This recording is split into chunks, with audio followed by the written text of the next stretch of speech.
Hi, I'm Larry, I'm Gret. I'm Christy. and welcome to Dangerous Drag Queens and Other Deviants.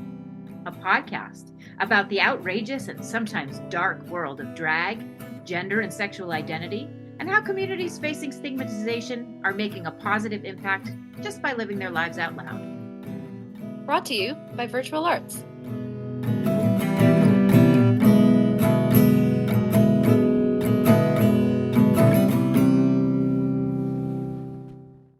Hello, my name is Larry. I'm Gret. And I'm Christy. Welcome back to Dangerous Drag Queens and Other Deviants. Today we have a wonderful person from London whose name is Owain Davies, who I did think was Owain Davies, but it's Owain Davis or something along those lines. And he will tell us that when he comes on because he's in the waiting room and he's a lovely soul who I met this summer in Provincetown. Hello there, Owain. How are you? Hello, Larry. I'm very well, thank you. How are you today? Doing wonderfully. And you're in jolly old England, right? I am. I'm on a slightly different timeline to you. This is the future. I'm talking to you from the future. And it's bleak. I'm not gonna lie. Oh, ouch. If only you could have seen the future for us a few months ago. I know. So it's so good to see you today. And I had the opportunity this summer to see your show, Grinder Help Desk. Grinder Help Desk. A moving little piece. Full of depth. Moving indeed. Yeah. Yeah, it was called Grinder Help Desk. And just as a note, we do have legal rights to do and to talk about Grinder since it's a dating app. I sort of avoided the app the entire summer, I have to say. Though I'm a single man right now, I did avoid it. I was like, I don't want to be a part of that culture and also sing about it. Right. You know? Could you tell us a little bit about the show, though? Yes. So Grinder Help Desk is it's a fictitious help desk, a call-in, a helpline for Grinder. And there's only one person working for the office in this sort of underground basement of a call center based building. And Candice is the help desk. She helps callers with help on their profiles, on their love life, on their compatibilities with each other, with their different demographics. And Candice is an aspiring drag queen, not a polished one, and yet to be on stage. And so we sort of learned that during the show. And so we get introduced to Candice out of drag. And then during the show, she gets into drag because she has her first performance that evening. Did you enjoy putting on the drag? It was a lot. It was a real eye-opener. I had never actually been in drag ever before. I've been many a character, many a mythical character, but I've never actually been a drag queen. And I was actually very nervous about doing a show, especially with the center point is all about drag, because I had no experience. I have friends. I have an absolute love and respect for drag, but I had never donned the heels. Maybe a Cuban boot, but never a heel, or a wig that gets you closer to God. And so I did, when I was initially approached about this, I kind of almost said no, only because I thought it was kind of disrespectful to some degree, because there are so many incredible, talented drag queens, especially in Provincetown and in New York and in Massachusetts in general. And I thought I was going to slightly taking a job away from somebody. But the whole premise was the fact that Candice is a novice and is brand new to the world. And they wanted somebody who didn't have an identity in drag already. Interesting. I said yes and did a lot of research. Watched a lot of drag, went to many a brunch, My liver did not survive that period of Sorry. research. And the thing is, the best thing about it was the community, especially in New York and in Massachusetts, really embraced me and helped me because I just asked for help, Yeah. and they really gave it. And there's a list of drag queens that I could tell you that were, monumentals about how I became Candice and how Candice looked and how she behaved because of all those incredible professional drag artists that really helped me, and I can't thank them enough. And Provincetown, I was just like, this is the first time I was ever in Provincetown as well. Oh. I when they said it's a gay town, a queer town, well, I wasn't ready for it. I don't think. I'm a little Welsh boy from West Wales, from farming land. And although I've lived in London and New York and LA and things like that, I had never experienced anything like it. And I cannot wait to go back. I was going to say there's not really an equivalent in the UK of that, right? No, It's they used to yeah, be. Like Brighton was a massive hub for queer culture, especially for drag and young gay men. But like everything, wherever the gays go, the rest follow. And so everybody got priced out. It used to be a very bohemian sure. town, and it sort of doesn't exist anymore. I mean, Yeah. the punch in the face that Provincetown gives you when you first arrive. Sure. Yeah. Yeah. Yeah, it's Yeah. it's pretty shocking, actually. And also just the amount of incredible drag for globally, and everybody, it could be a bit cutthroat, but actually everybody was lovely and very supportive. And if anybody sort of stood out as sort of a negative Nancy, they would be put in their place because it was very much about inclusion and about support. And Sure. I'd very much felt it, and whatever felt, I gave back, and I think that's how it thrives. Again, I didn't know this at the time, but there was a culture of a townie night, which is all the locals come and see your show for free. Mm. Um, and that's the most important night of selling our show in P Town, because if they approve, then you're going to be fine. If they do not approve, they'll go out of their way to say how bad it is. I was very lucky. I was very fortunate. Yeah. And I think I had a bit of an ace in my pack because I had Raquel Blake, who's a drag queen who is a drag queen in Dallas, but comes to P Town every year and has a residency there. And she did my makeup.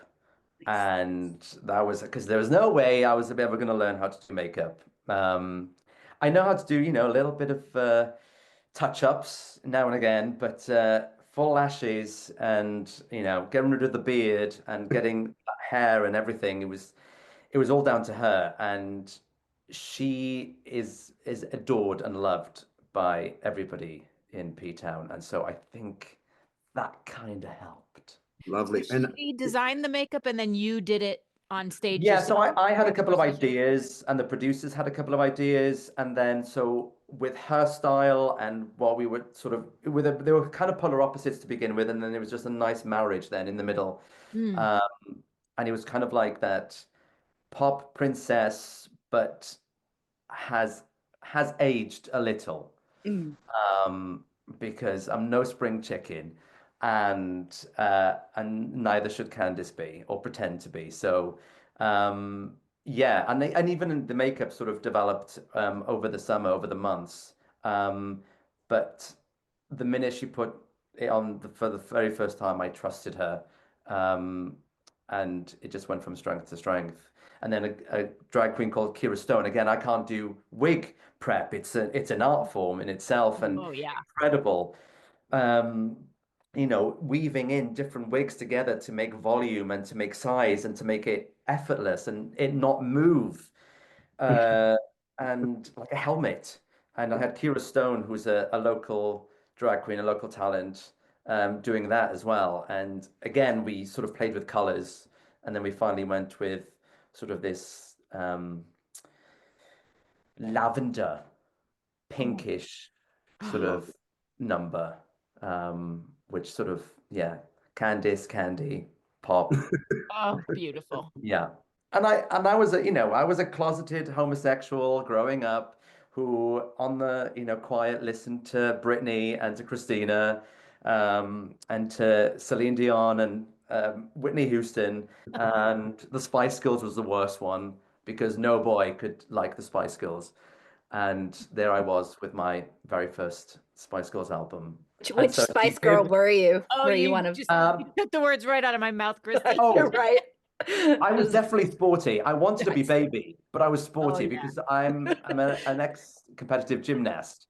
And so Oh, the minute she was solid. doing the flips and the kicks and everything, I was like, yep, yeah, that's me. Yeah. She's I can see it. representing me. Lion King. Did you do a British tour or did you do a It was an international tour, so it was, yeah, UK, Ireland, Scandinavian, and it was the longest contract I've ever done. It was like almost, yeah, it was a year and a half, 2 years. And I still love the show.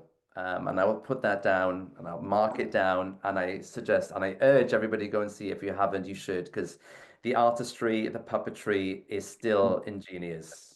But it takes a toll on your body. It's very physical. I played various different roles throughout the year and a half. I played Ed, which was the crazy hyena, Zazu, which is the bird, yeah, and then Timon, the meerkat, and each are very different and each ask for something very different physically. And so when they came to the point of extending, staying on with the show, I pulled myself out because it's just hard. It's hard yeah. work, I and can, 8 shows a week. Um, Intensive makeup again. Another yes, show with yes. intensive. I wasn't new to makeup and layers of makeup, but yeah, it's your skin does not thank you for it. And so I was very lucky to have a very good dermatologist who helped me keep safe and healthy and hydrated throughout the entire thing. But I loved it. It was a great experience, and I would do it all over again. Rehearsals was 2 months solid to do it, and it was all about characterization and about where the gaze goes, and to ensure like if you're looking through the puppet's eyes, then the audience are looking at the puppet's eyes. If Mm. you're looking around, they're looking at you as an actor, not as the character. mm, And as simple as it sounds, it's very challenging to master yeah. because you just want to be all about you. Which is then why I did, Grinder Help Desk because Candice was all about her. There was nobody else there. Is it animal drag? Maybe? Yeah, yeah. I haven't seen it on RuPaul yet, but I should next season. All of the drag queens on the RuPaul show all look like some kind of shocking creature or animal from some other place. They're done up in these most amazing ways. Yeah, it's pure artistry now. Like I remember as a very, again, closeted, shy little gay boy in Wales, there was my nearest town where there would be a gay bar or sort of where a drag queen would perform was in a place called Swansea, which is still about an hour and a bit away from me. And seeing a drag queen then and what they've advanced and developed into now is two different worlds. And it was all about humor, that you had to be essentially a comedian, because it was never about your look and it was about your ability to be on stage and just um, target people. Yeah. Unfortunately, as a young man, I wasn't particularly. I know this is hard to imagine, but I wasn't very attractive. And my first incident with a drag queen in Swansea was she just brutalized me and she just attacked. And you're just sitting there accepting it. And inside I'm like in full tears. And then I run out and then I go home and I don't come back. That was also my apprehension getting into drag was because of those old feelings of how somebody, a performer made me feel. And I Mm. never wanted that. And so it was a while before I got into enjoying drag artistry and shows and things like that. And that's when I moved to America back in 2013. What work did you do in LA? What was your Um, favorite? I was with Disney again, and I did Alice Through the Looking Glass, the sequel to Tim Burton's Alice in Wonderland. I was a digital character, so a lot of voiceover work and a lot of green screen, and a lot of me looking like a blue condom, because that's how they did it. And then Helena Bonham Carter looking beautiful, and then us in a blue condom. It was a welcoming experience. Again, I mostly done theatre in the UK, and so it was my first major movie, and absolutely loved it. And then got to live a dream, which was to work with David Lynch in Twin Peaks, and we kept in touch. He does with everybody that he works with. He was an incredible human, an incredible artist and visionary. With this, like, there was no ego. You weren't allowed to bring phones or personal assistants because, like, there's so many A-listers wanting to work with him, and everybody got treated exactly the same. Um, and to some, that was, challenging and an adjustment, and to the rest of us, it was just refreshing. And do you think Yeah. you'll do drag again then? Yes. Again, I don't think I could ever do it by myself. Mm. I would need a team of people who could really help me because makeup, again, the standard that you need to have in Mhm. today's drag world is, I mean, there's is second to none. I just wouldn't be able to get even close. But yeah, it's true. Putting a wig and putting that sort of the makeup and dress um and the heels, it sort of does kind of change you. It brings out a different kind of confidence in you. But the biggest thing that I had initially had a challenge with was being on the street in drag, but stepping out onto the street in full garb and having people, you know, look at whether it's through joy, through the lens of, you know, confusion, or discrimination. You have to put yourself out there to allow all of that. One of the things that I wanted to ask you was, do you think that the general attitude that's happening in America right now will affect P-Town at all next summer? I think P-Town will stay strong and it will, like many communities, come together and really cling on together. Um, I just think the unfortunate thing is that people now feel they have a voice, an ability, a right to hurl abuse and to be abusive, and it doesn't matter what space you're in, they feel Mhm. like they are allowed to come into it. Whereas before they would just ignore it and be like, well, that sounds gay. I'm not going to be dealing with that. But now people are actively wanting to attack, whether it's emotionally, verbally, physically. That's where it becomes scary. Yeah, I just fear for the people who feel like they're allowed to do whatever they want. And they are given a platform because they can see others doing it, their leaders are doing it. And it's terrifying. And unfortunately, it's terrifying because it bleeds into other cultures and communities. It'll be over here soon enough if it continues down this road. And the end of the day, it's just based down on fear of the unknown. It's taught. We're not born with fear. We're not born with discriminative thoughts or actions, and it's always taught. And if we can get a lid on the fears that we have as as communities and just be open about them and not be slandered for it, maybe we could be a bit better and get on. It seems so simple to say, and you just saying that, I mean, I know that that really comes from your heart, but there is definitely a drive in this country to take, and I don't know, sometimes they say, the weakest groups. Well, they're not fooling with a weak group when they talk about, people in No. drag, Again, like they say, hatred and discrimination has been thrown at the community since day one yes. of the new world.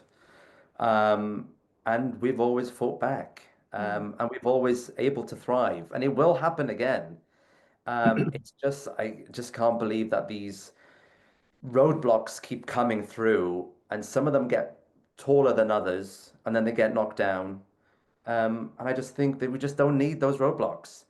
We don't want to leave people out, but people fear us and various demographics because it's unknown to them. And instead of asking and talking about it, they will put that mask back on and put it into anger and just be violent. If there's one word that you think that the Brits think about what's happening in America, what would it be right now? I want to believe that they just think that America is idiotic. But I feel and I fear that they are looking at it as an example of going, oh yeah, I can, oh, I feel that way as well. I think I'll, step up and start being angry and show my anger and show my hatred to things. The first Trump administration created um, non-factual fact that opinion is fact. Facts aren't true. Research isn't true. But what I think in my head, that's fact, based on nothing. And that's happening here. If we could eradicate that to begin with, that would be brilliant. Yeah. I think some of it comes back to too that when the internet first came into being, and there were a lot of people saying, I don't think the average human can actually handle this. And most of us said, what are you talking about? I'm going to look up a recipe. I'm going to look up what my friend's doing down the street. And that, this Yeah. is great. It's connecting everyone. And I don't have to have an encyclopedia anymore in my house. I can have it right on the computer. But I think really, maybe in retrospect, maybe we can't. Maybe we Yeah. just can't because we've turned it into now I'm an expert about everything. I can be if I want to. I can just type in, my research is as good as your research. Mm. You might be an expert and I'm a keyboard warrior, but now I believe I have access to everything I want, and I think I can discern what's real and what's not, and then I can decide. Yeah. Fiction is becoming reality. Or people are turning fiction into reality. That's it. Yeah. Um, Yeah. That's it. because yeah, they're picking and choosing whatever their sources are, and picking what's working for them and then putting that out. And if you put it on X, Twitter, or Facebook, or put an article even on Wikipedia, like it's there in black and white, and people will read it and just presume that it's true. There's a lot of people who go, oh, it's not going to be that, the first Trump administration wasn't that bad. And it's like, yeah, it wasn't that bad. It wasn't great. There was a couple of things that really ruined, millions of people's lives, but this time they were like, it's going to be the exact same thing, a little blip. And this first 2 weeks has like spiraled to unimaginable depths, and that was somebody told was told me it's like it's easy to erase something. It's much harder to bring it back into reality. Political party that comes in after, if they do, I'm hoping do have faith in that, but they will be looked upon to really work hard to try and rectify all of the problems that were put before them. And it'll take, yeah, years and decades, but people think, well, you need to do it now. And it's not how the world works. It's happening here with our progressive Labour is in power. And people are attacking them saying, well, you said you were going to do this, this, this, and this, and you haven't. And you're like, it's going to take 4, 8, 12 years to get that into plan, to build up finances, to build relationships, to build security. Um, And yeah, people are so quick to judge when it's not happening right now. Mm. Which unfortunately, we are accessible to with, social media and things like that. People want it straight away. Well, thank you for spending this time with us. Oh, it's absolutely lovely. Thanks for inviting me on. If folks want to follow you, check out what you're doing next, do you want to give us your website? I know you have a website and I have a website, which, yeah, owenrhysdavies.com. Yeah, unfortunately, I still have my socials. Fighting against it, but Instagram, same. Owain, the letter R, Davis. Um, and yeah, just Google me. There are terrible photos up there of me on the red carpet, not knowing what I'm doing. Um, no, so just yeah, and hopefully I'll be in a town, city, area near you soon. Yes, I hope so. I hope so. Well, thank you so much for being here with Well, us. thank you for having me. Honestly, absolute pleasure.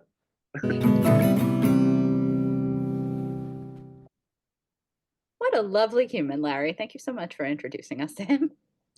Yeah, he is. He's a very special person. He's done a lot of amazing things in his career, and I think he's just incredibly out there in terms of his emotions, which is not always English. Sure, sure. Right. Yeah. I mean, you could just tell he embraces whatever it is that's in front of him wholeheartedly. There's no question about it. And he mentioned so many different kinds of roles and so many different kinds of projects, film and stage and all kinds of things. And you can just tell he goes full throttle. Yeah, yeah, he does. And I think it was very brave of him to do the show that he did this summer because, you're dealing with a bunch of pros in that city. He's just a good soul. Nice to find those people. So we had two semi big things happen in the arts. One of the two things is we may be getting a new chair of the Kennedy Center, was one. And then the National Endowment for the Arts just updated their grant requirements, both of which are a little shocking. Right.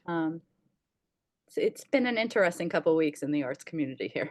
Well, I did understand from some of my reading today that even though he has made himself the head of the Kennedy Center, he's actually never seen a show at the Kennedy Center. So as he keeps talking about not wanting to do no more drag shows and all these things, I mean, he's never seen a show there.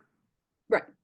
This is just this spewing of garbage that really hurts artists. I guess there will be no form of people's individuality or creativity that will be allowed to go unscathed by his venom.